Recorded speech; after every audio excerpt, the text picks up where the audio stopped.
காங்கிரஸ்ல வந்து ஒரு உட்கட்சி பூசல் மிகப்பெரிய அளவுல இருக்கும். தமிழ்நாட்டுல பாஜகவிலும் அந்த ஒரு உட்கட்சி பூசல், கோஷ்டி பூசல்கள் நிறைய மிகப்பெரிய அளவுல இருக்கு. எந்த கோஷ்டியில யார் இருக்காங்கன்ற அதுவே வந்து ரீஅலைன்மெண்ட்லாம் நிறைய நடந்துட்டு இருக்கு. அப்படி இருக்கும்போது அண்ணாமலை அவர்கள் வெளியேறின பிற்பாடு அவர் மிகப்பெரிய அதிருப்தியில இருக்கார். அவருக்கு எந்த பொறுப்பும் கொடுக்கப்படவில்லை.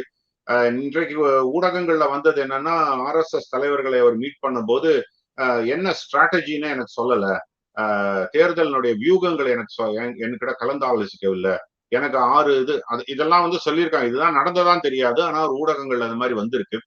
அப்படி இருக்கும்போது அவர் தன்னிச்சையாக தான் வேலை செய்கிறார்.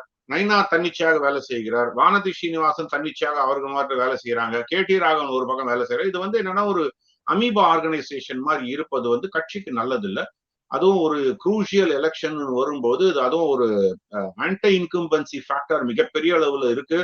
கொஞ்சம் முயற்சி செய்தாலே வெற்றி பெறக்கூடிய இருக்கக்கூடிய இடத்துல இந்த மாதிரி உட்கட்சி பூசல்கள் மிகப்பெரிய அளவில் வளர்வது சரியில்லை என்று அமித்ஷா அவர்கள் நினைத்து அவர் RSS இடம் ஒரு கோரிக்கை வைத்து RSS இதை வந்து ஒரு வார் ஃபுட்டிங்ல சேஞ்ச் பண்ணுவதற்காக வந்து இந்த முயற்சிகளை எடுப்பதாக தான் நான் பார்க்கிறேன்.